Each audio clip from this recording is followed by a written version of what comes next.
and welcome to another edition of winemastery.co.uk. My name is John Lightford and this is John Murphy. And we're here normally to tell you about wine, but on this occasion it's part one of our gin episode. Yes, it is. And we're tasting the same gin but with different tonics and neat, so we can try to explain how flexible and how different things change. And we'll get into that as we go along in the different parts. Yeah, so, kick off with part one. Yeah, kick off with part one. Well, as we explained, we're going to try the gins, but I said it would take a lot to go through them all, and we'll get through that or to it later. But basically, we're having the Williams extra dry gin, which I won't show you now because that will come on the end, or unless there's going to be a picture there somewhere. Yeah, there'll be a picture there. I'll just put it in now. He's just so good.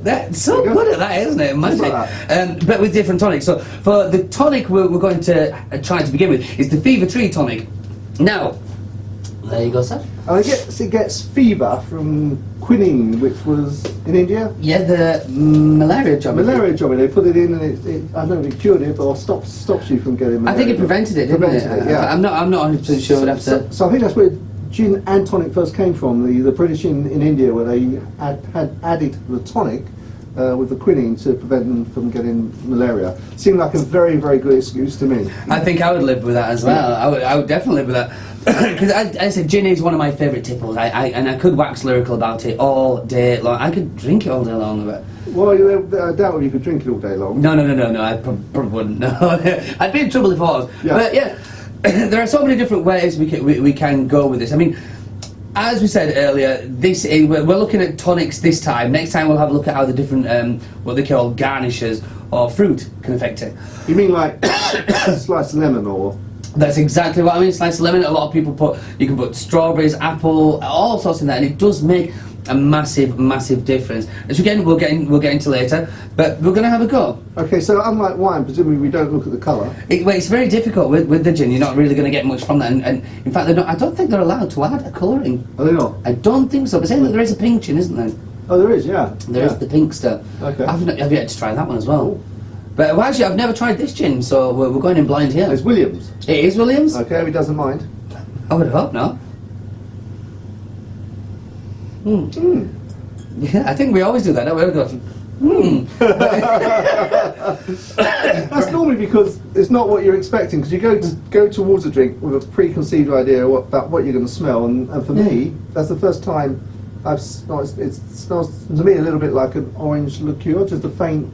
I think you'd be spot on with that. That's what I would have said immediately. The kind of orange and a kind of citrusy smell there, and also quite a floral smell. It smells very nice. It smells very inviting. Crisp, clean. Oh, it does. Yeah.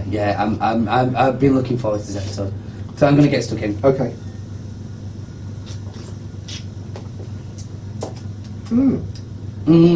Fruity. Very fruity. Fruity and refreshing. Yeah, very refreshing. You could see how you could get lost in that one. You could see how you could. Yeah. That is. The orange comes through. Palate. Yeah. And the taste remains. Yeah. That is, but that would be. I mean, what we've also done there is usually when I'm having a gin, it would be a 50-50 mix because I do like to taste a gin. I like to know it's there, kind of thing. Nothing to do with the alcohol. No? Not a thing. But no, after the first time I taste that gin, I'm actually very, very impressed because there are so many gins out there now that, with it being fashionable, lots of people are making it, which doesn't always mean they are good. No. Not by a long shot. I mean, I do know there are a lot of distilleries now making gin, purely because it just needs to be distilled and it's out. They don't really age a gin. So obviously to make a whiskey, they need to be put in a barrel for at least 4 years or upwards from that. So somebody's money is tied up for that amount of time, whereas to make the gin is almost still in and out kind of thing. Hence why a lot of people are making it, but again, it doesn't mean they're all good. I mean, no. The Botanist, which is that's distilled at the Brewy distillery. Where's that? Brewy is Islay, and that is an absolute delight. One of my favourites by far. But this is holding its own, definitely. Yeah. I would. In your top 10? I'd have to list all my 10, wouldn't I? No, I don't have to. Well, I've definitely got the Botanist. Hendrix always sits in there. Brockman's is a new one that I found. That is delicious. Yeah. But this, I think it has that similar.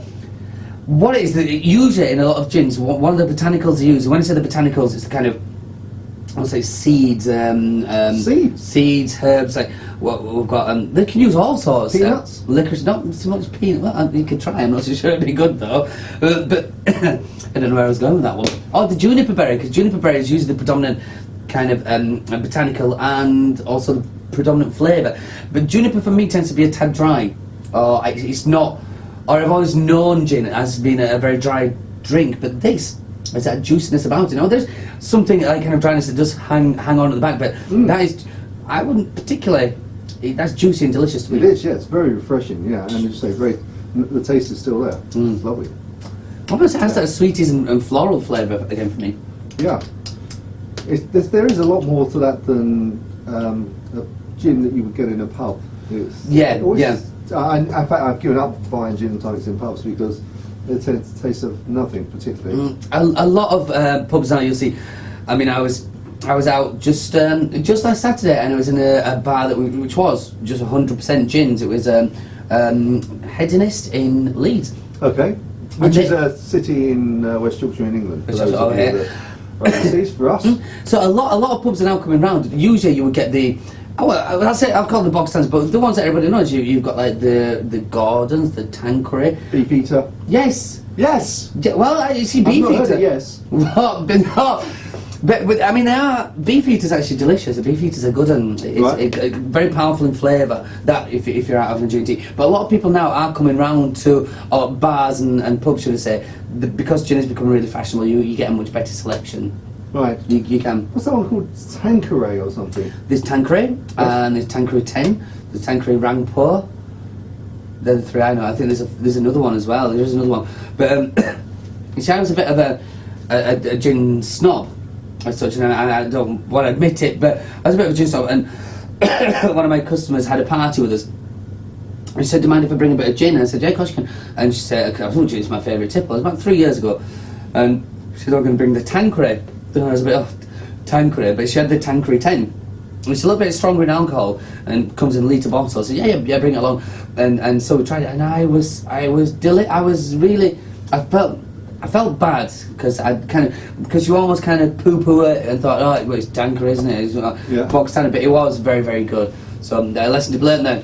A lesson to be learned indeed. Try drinking everything. And I think, talking of parties, you mentioned in when we did this the first time. Oh yes. You mentioned a little trick with the ice cubes. Oh yes, the ice cubes. Again, because so many things can change your gin, and that's why it's so magical as well. A good customer of mine, Jason Carlton, if you ever watch these, thank you, Jason. Recommended, and I don't know why I hadn't tried this before, but it made so much sense. Obviously, we've just put kind of ice cubes, just ice water in there, frozen water in this one, but. Usually, what I tend to do at home is actually freeze the tonic into your ice cubes. Now, it doesn't become quite as solid as usual ice cubes, but at least you're not getting pesky water in there. It really does make a difference. So you just put it in the refrigerator or in the freezer? In the freezer. Right, because I wonder if you had a freezer that was a colder temperature where it would become a solid. Maybe because anyway. Experiment. Our experiment. Our feedback. Well, I have a drawer at home, a freezer drawer that is that was a freezer drawer at home that is exclusively just full of these blocks of the frozen tonic. Right. Frozen tonic balls. So, if I'm honest. I do drink a lot of gin. That is gorgeous. It is gorgeous. Yeah. So now let's see how this is going to compare with the other tonic. See what difference it makes. Oh, I'm looking forward to it. Okay. Again. Right, well, we'll see you there, shall we? See you in part 2. Chin chin. Chin chin.